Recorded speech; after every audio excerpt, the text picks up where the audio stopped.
welcome back to my YouTube channel. I'm Bridget Benson, your trusted real estate broker serving Humboldt and Norte Counties. And today I want to find out what it's like being the number one and the number two business. So I'm here with Steve Septic Service, and these ladies have gave me some of their time today. I know they're very busy, just to tell us a little bit about who they are, what they do, and dive in a little bit about what do you need to know when you're going to buy or sell a house that has a septic tank. In Humboldt County, we're very rural. We have a lot of people move here that do not even know about septic tanks. They don't even know what it is. So, ladies, I'll have you introduce yourselves first, and then you can go ahead and tell us, how the business started. Okay, sounds good.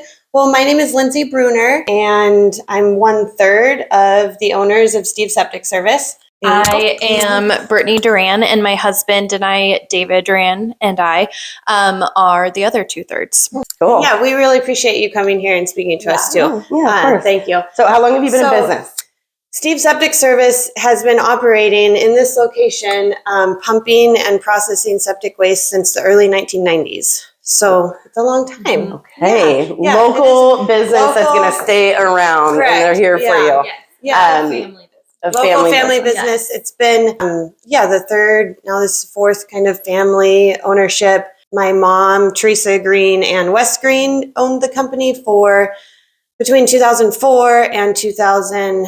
And we, David and Brittany and myself, have worked and ran the business together since 2016. And when my mom and Wes were ready to retire, it naturally made sense here for us to be the owners and to move into that next step. Yeah, the next step. Cool. Yeah, nothing really changed as far as the process and everything. So we had been working together for so long, so it was a natural fit and a natural progression, which was really nice. But so we have been here for quite some time. In 2016, we merged with Wes Green Landscape Materials at the time. Wes Green, the owner, he did septic installation and repairs over there because he did hold his contractor's license to do that. So in 2016, we merged as an entire company, Steve Septic Service. So we pump septic tanks. We process the waste here on site in McKinleyville.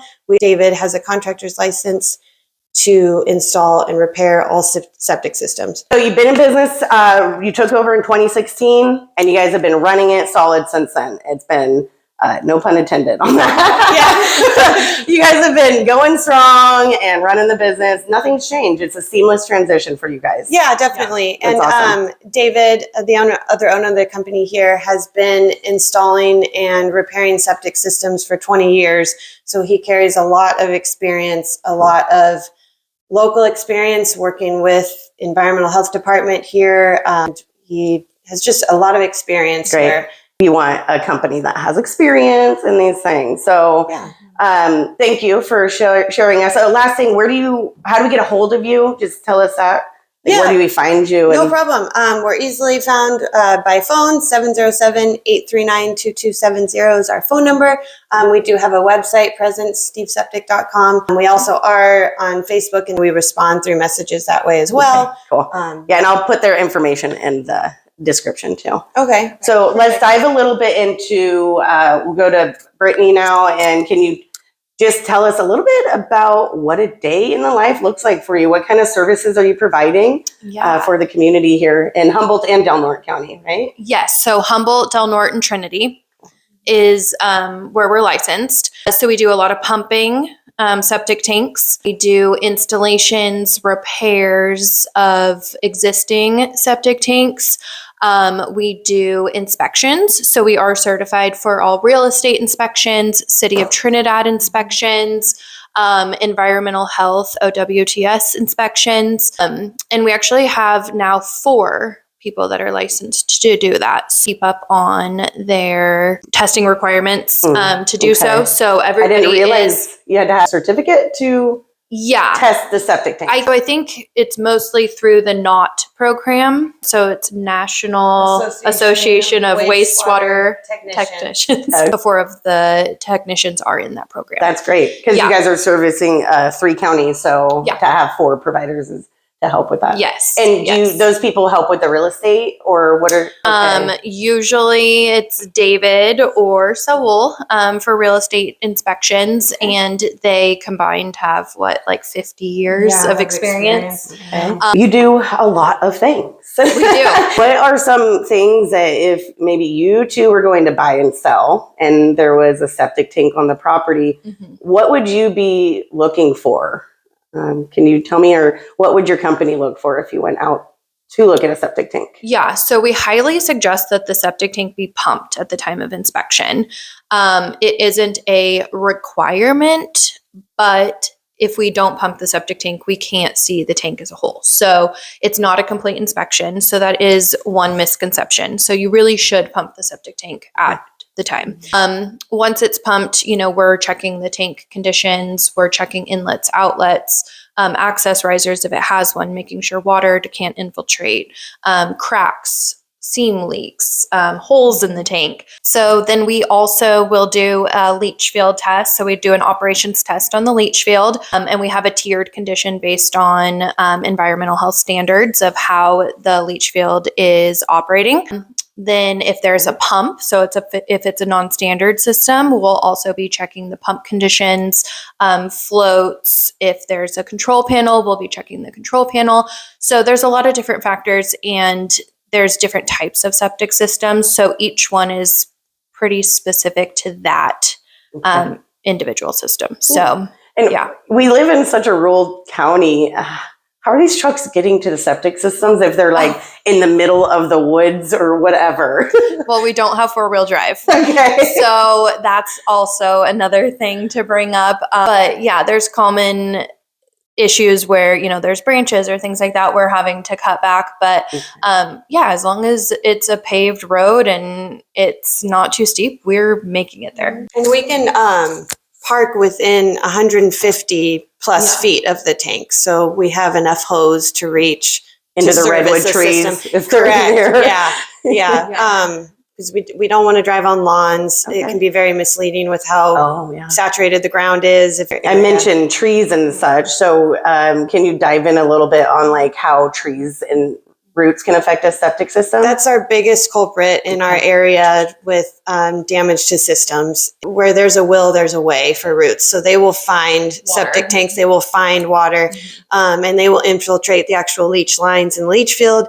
They will actually go through concrete septic tanks. When Brittany was mentioning seam leaks, and a tank has to be watertight to pass an inspection. If roots are present coming into the tank, it's not watertight. But we can repair those. You don't need a new system. No, not necessarily. Okay. There's definitely varying degrees of repairs, and we can repair systems. We actually enter a tank and reseal the seams and pull roots out. We can dig up outside of the tank. Yeah, it's a nasty job. The dirty jobs. That no one wants to do. You gotta have a strong stomach. We've got a kid that enjoys it. He's fine. So there's many, and same with leach lines. There's obviously varying degrees of root intrusion and repairs, but there's definitely ways to repair leach lines and remove roots, replace pipe. And a lot of that stuff can be done without an environmental health permit. There obviously is a line where repairs, we'll have to get a permit if we're replacing a tank or if we're installing new leach lines or things like that. And we help homeowners, home buyers, and sellers. Brittany does a great job at assisting them with that process if a permit is required. Okay. We do That's good. You guys do a great job. I've called you with some properties I have here in McKinleyville, 1896 Blake Road. Check it out. Yeah. But there is a septic tank on that property, and I called you guys because I don't know where it's at. Oh. So can you tell me again, how do we find a septic tank when we don't know where it's at on the property? Hopefully if it's not obvious, if there aren't too large, 2 feet diameter is the standard size of the lids. So these aren't little clean out caps. These are lids that are 24 inches in diameter, and there's 2 of them. Okay. So they're usually pretty visible, and that's it, or they're not. So it's a very basic way that we find them is by using a probing rod, and we probe into the ground. We look at the house, see kind of where that main sewer line is coming out of, It's typically within 10 to 15 feet away from the house, but Okay. of course, there's always exceptions, and who knows? People install their own systems, so who knows where they are. Right. So our technicians, I mean, every technician here has so many years of experience, and especially the inspectors, that they're pretty good about literally probing the ground and hearing and hitting the And tank. they find it that way most of They the time? find it that way, Okay. and they can actually probe the dimensions of the tank, and we dig up and know exactly where the lids are. So we're not digging up an entire tank. We're not, digging multiple holes. If we can't figure it out by probing, we do have an electronic transmitter that we flush down the toilet, and you follow the signal in the ground, and it Okay. stops at the tank. So There's a way there's for always everything. a way. There's always a way. There's always a way, even it'll for be the found. roots to get into the Correct. drain. Correct. Yeah. So that is something, as a homeowner or as a buyer, if I were, looking at a property with a septic system, it would be nice to see if the lids were visible to the septic tank. If they're not, it's not a big deal. It would be really important to kind of walk the leach field area. And when we're doing our inspections, we're making sure that there's no surfacing and no, ponding water, Okay. no oversaturation. Those are all kind of the big red flags for things that Okay. aren't So look working for well. wetness in Yeah. areas and things like that. Okay. Mhm. That's a good tip. Now, I want to ask one more question. It's about decommissioning septic tanks. Oh. I had an escrow earlier this year, and the buyer was from out of area. There was an old septic tank on the property, and the owner was keeping it in hopes that maybe there would be an ADU built, and they could use that septic tank for something else. Well, the new buyers, they didn't want it there. So the sellers had to decommission it through the escrow. Because they were nervous about it falling in. And so we had to decommission it. That was a really eye-opening experience for me because I didn't know about it. And once I learned about it, it kind of resolved a lot of the issues that we were having with the buyers and the sellers negotiating that. So tell us what that looks like. Is it a big, scary process where they dig up the No. ground, or tell us what it is? It's actually the easiest permit process and actual repair. So we would pull a destruction permit through Division of Environmental Health as long as it's within county. We would send David, our contractor, on site. He would give a price. And essentially it's just, if it's a concrete tank, it's caving in, or it's filling it with some type of gravel slurry or rock. It actually depends on what environmental health requires. It would be site specific, but there's different materials they put in. So that's interesting. Yeah. That's really interesting. But so how does that process look on site? Are they tearing up the lawn when they do this? Or is there like a big mess? What does that look like? Typically, we will have to, at least for the top of the tank. So especially if we're caving it in, we will have to have access to the entire top of the tank. As far as usually, it's 6 feet by, or 6 to 10 feet. 10, 11 feet long, the tanks Yeah. themselves. So imagine a septic tank. Yeah, we would need that much. So yes, that is something So that you would have to tear be off destroyed. the front, like the grass. The grass or whatever's over the top. And of the when tank. you decommission it, do you just dump it in the top, or the decommissioning by adding stuff? Do you dump the stuff in the top, or how does that look? So we pump it out if there is anything in there. Okay. And then as far as depending on what materials, usually we'll have to have like Eureka Ready Mix and even Powell sometimes. Sometimes they will shoot the material into the tank to abandon it properly if it can't be just dropped in with a regular truck. Okay. And then as far as if it's just gravel, usually we can haul that in with just materials. So I thought that for some reason they poked a hole in it or something on the side. That's not how it's done, though. No. Okay, so we would it's do it from through the top. Okay. Yeah. Is that universal? Okay. That should be universal, It right? should Okay. Okay. Yeah. So there is some damage I can get done to the lawn and stuff, but that should regrow with time, and definitely. with the rain we have here, we're going to regrow that grass. Yeah. And we can reseed. So a lot of our procedure is reseeding after the fact, and grading it out and making it look good. Good. But That's really nice. That's nice. I feel like not everyone does that. So yeah. Well, that's a good extra service that you're doing. Yeah. To make it look, clean and tidy as you can, right? With what you're dealing with. Right. And it will grow back eventually. Yeah. Okay, cool. Well, that's awesome. You guys just gave me lots of information. Yeah. Anything else that you feel like you want people to know about your business? I think another thing, yeah, we appreciate doing inspections for real estate transactions and just obviously, recommending for your clients that they get an inspection.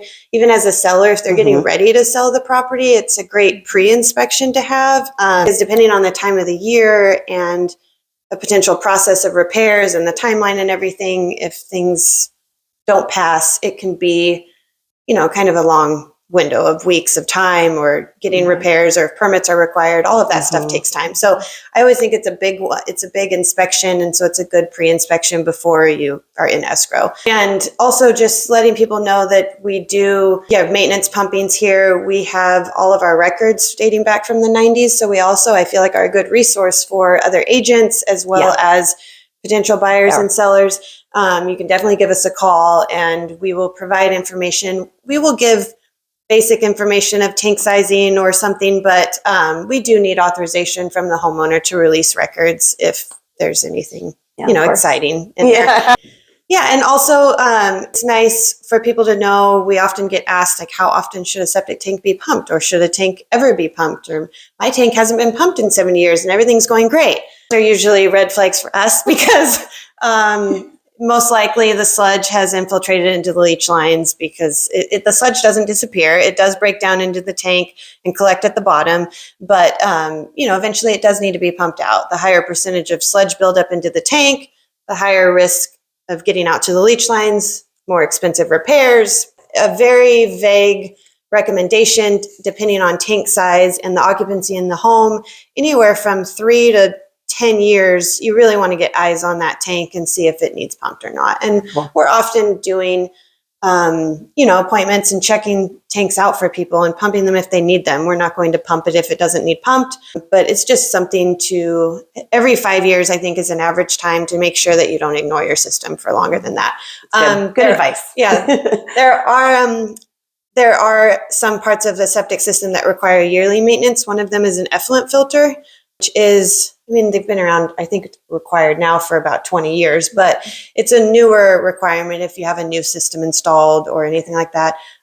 It's basically a filter that's attached to the outlet pipe of the leach field, and it's like a honeycomb casing. It just catches more solids before everything goes out to your leach field. So it's a good thing, but they need to be cleaned about every 1 to 2 years at most. Otherwise, they can actually get clogged up and cause backup into the home. So that's a quick service we offer. It's also a service we will show you how to do. It's very easy, but these are on newer ones? Basically newer systems, but the last 20 years. So okay. Because the Environmental Health Department has been requiring them on all new installations and repairs, I believe, for about 20 years now. And the city of Trinidad has that requirement. And it's like a little extra trap, so I could see I could probably get clogged if you know. Correct. Okay. Yeah.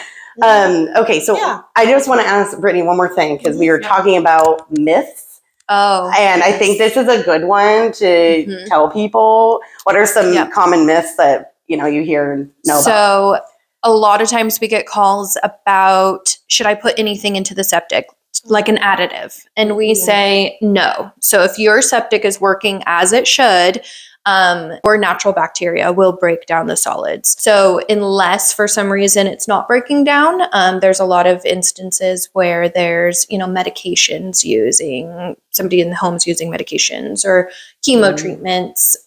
There are certain times where it won't break down, and then that's where we would recommend those additives. But 9 times out of 10, do not use an additive. It's good to know. Yeah. Call the pros before you do anything crazy. Yeah. Another thing we do is Root-X. So you can put Root-X into the tank, and it is designed to break down roots in the septic tank or in the distribution box or in the pump chamber, leach lines. That is something that you can add, and we do sell it here. Any other myths that you want to bring up? Let's see. Well, I think I touched one, that a tank never needs to be pumped. Yes. Oh yeah. Definitely Okay. a myth. Chickens. Oh yeah. Chickens in the septic tank. Yeah. Yeast? Putting chickens in the septic tank. Yes. Can you tell me about that? Because I've never heard of this one. So we'll get calls and they'll be like, I don't need to pump my septic tank because I put chickens in there. So yeah, that's. So they're putting live chickens in? No. Okay. Gosh, I would hope not. I hope not. Oh, so they put a deceased chicken in. I think they're deceased. And what do they think the chicken is going to do for the bacteria of the chicken breaking down will break down their solids and they will never need their tank pumped. So that's a common misconception. One I have never heard. That one is wild to me. Okay. So good to bring that to light. Yeast or another kind of tips or do's and don'ts are not. Basically, you just don't want to overuse anything. So we typically don't recommend a garbage disposal on a septic system. You can have one, but when you have one, the urge to use it is there. So because an over amount of food waste and stuff, it just messes with the natural bacteria that's in the tank to break things down. And also just an overuse of anything, an overuse of bleach. There was one house years ago in our area that has a swimming pool, and they constantly were, using bleach to have their towels, and she was doing a load of towels like every day with bleach, and that caused a dead tank, which is meaning the bacteria is not breaking down the solids. And so just basically like an overuse of anything. Normal household cleaning is fine. People use bleach to clean in their home, and that's fine. But just any overuse of anything usually causes issues. An overabundance use of toilet paper. The Costco Kirkland toilet paper is the OG legit toilet paper. Everybody loves it. We're not saying that Kirkland toilet paper causes issues, but every time there is an overuse of toilet paper and clog in a tank, those customers are using Kirkland. The wet wipes. They say septic safe on them, and they're not. They just don't break down, and then you're using them. And not it just, good. Again, is eliminating with the bacteria that's breaking down the solids. So like baby wipes aren't. Same thing. It's like the same thing. They're not biodegradable. They don't break down. They're just getting stuck in the tank. Correct. So use them and put them in the wastebasket. Okay. All right. These are great things to know. Yeah, I grew up on a septic tank, so I know these rules. But people don't know these rules if they are just moving to the area and buying a home for the first time with a septic tank. Absolutely. Like, they need to come talk to you guys. Like, and a lot of it is list. out of sight, out of mind. And then you flush the toilet and move on with your day. Yeah, so, you don't think about it. No. You don't think about the bleaching. You don't think that. But when you're talking to you girls, it's like, oh yeah, it all goes to the septic tank, and it just is one little tank doing all the work. And so this is great. So thank you so much for giving me all your insights. Yeah, you definitely got to come down here, talk to these girls, get whatever information you need to know. So finally, do you do any sponsoring for local events or programs? What kind of things do you do beyond just the septic? We all are local and born and raised here, so we have such strong community ties. I mean, specifically to McKinleyville, because we've been here for over 30 years, but we love our Humboldt County community, and we're advocates and supporting the local McKinleyville Chamber, the music in the park, which is really fun. We are members of the Humboldt Builders Exchange. They do wonderful things. They just awarded scholarships to a local kid here at McKinleyville High, a senior, and they do a great job. So we support that. We're often sponsoring local sports teams from, young girls basketball, softball to high school baseball and beyond. The Oric Rodeo is coming up. We support them.